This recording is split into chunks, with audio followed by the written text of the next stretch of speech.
Let's start with page 2 of the 1003. This page is where you will be able to truly qualify a borrower.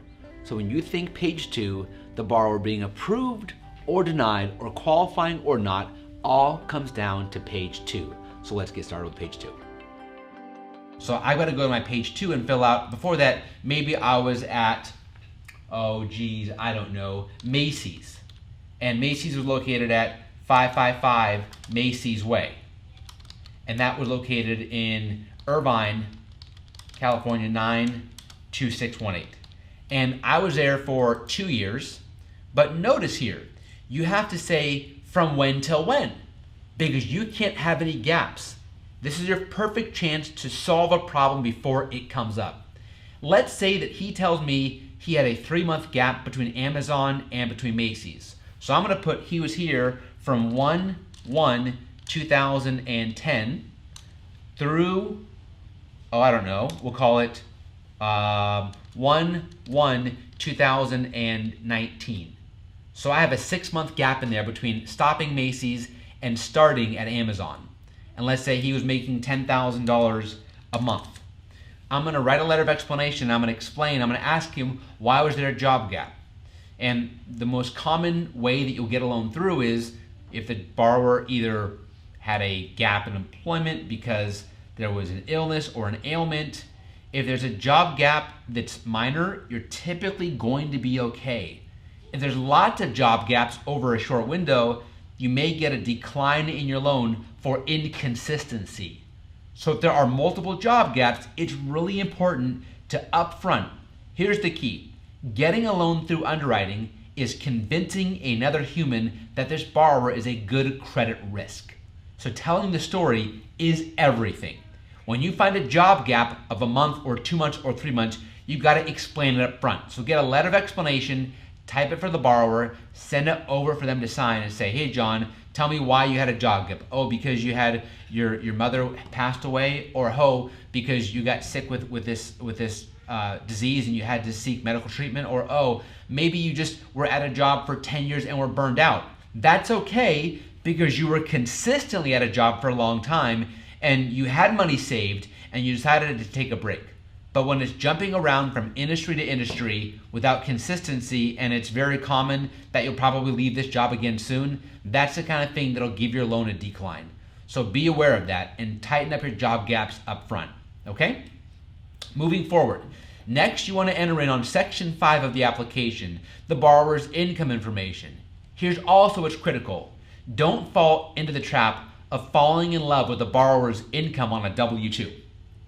Again, don't fall into a trap of looking at a borrower's W-2 and let's say John Smith made $120,000 last year, and we put in here, okay, that's $10,000 a month. Great, let's move forward. You have to ask the borrower, well, what kind of income and where did that income come from? You want to ask the borrower to break down their income. And if they don't know, that's okay. I personally don't spend a lot of time, if they aren't really sure on how that breakdown is, asking them. Instead, I'm going to ask them for certain documents, and when I get it, I can break it down for myself. And you can send to their employer a written verification of employment and have their employer break it down. Whether the borrower breaks it down, whether you break it down, or the employer breaks it down, it's got to be broken down. So let's say you think this guy's got a slam dunk client because he makes $10,000 a month. But in actuality, his base is $2,500 a month. Pay attention, guys, this is important. He tells you he gets overtime of $2,500 a month. And he gets bonuses of $2,500 a month, and he gets commission of the same amount of money. Now, with this borrower's income, you see there's some inconsistency here. We've got a breakdown of this income, and I'm sorry, it's not straight, this is not perfect, but you get the drill. You have to have a consistent income to use income. So let's say that his previous job that he had at Macy's was a salary of $10,000 a month.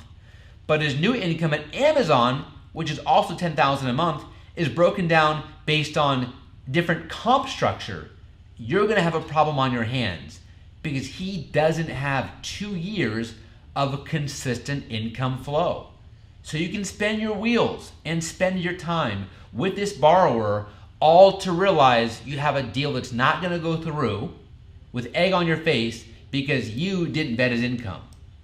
So I'd ask this borrower, hey, tell me more about why you have a base and why you have overtime and why you have bonus and why you have commission. And is there a potential chance that's going to change soon? Because right now, without consistent income or a really strong letter from your employer explaining why this is consistent, maybe the answer is we guarantee $10,000 a month no matter what, but it's broken down into 4 quadrants. They want to see consistent guarantees in underwriting to give you this income. So let's hope and pray for an example that his base is going to be consistent and is going to stay at $10,000 a month.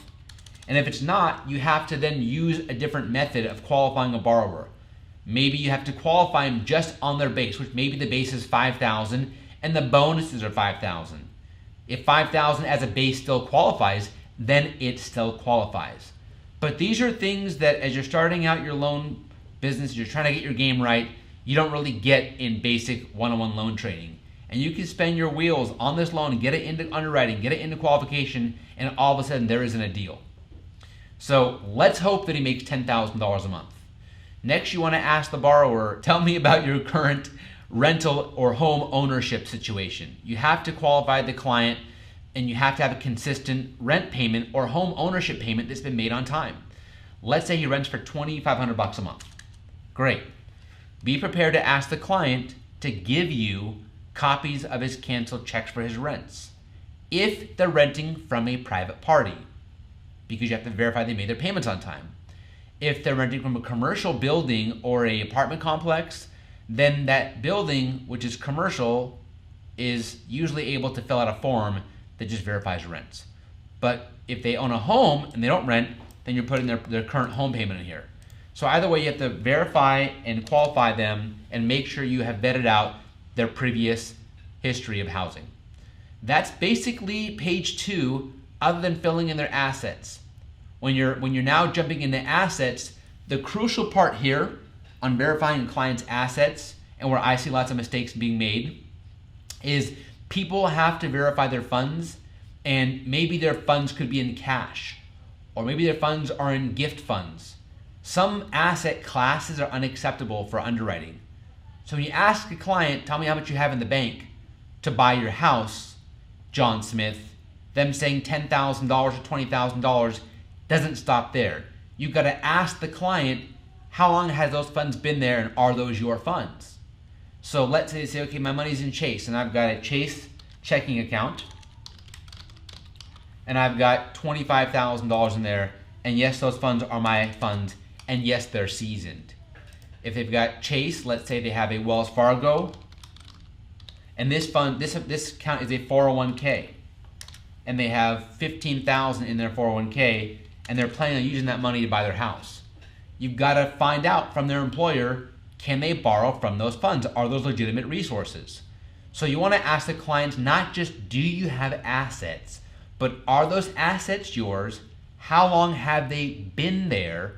And can I verify you can use those funds? So those are the critical ways to fill out page 2 of a 1003. Let's sum it up again. How much do you make? And not only how much do you make, but how is that paid to you? How much do you pay for rent or for housing?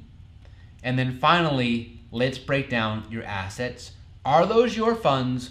Where are they being held? And how long have they been there? And that's page 2. So next up, page 3.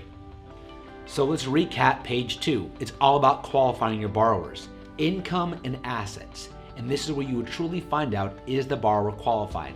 And I've shown you ways how to take a loan that's tough to qualify and with page 2, make it work.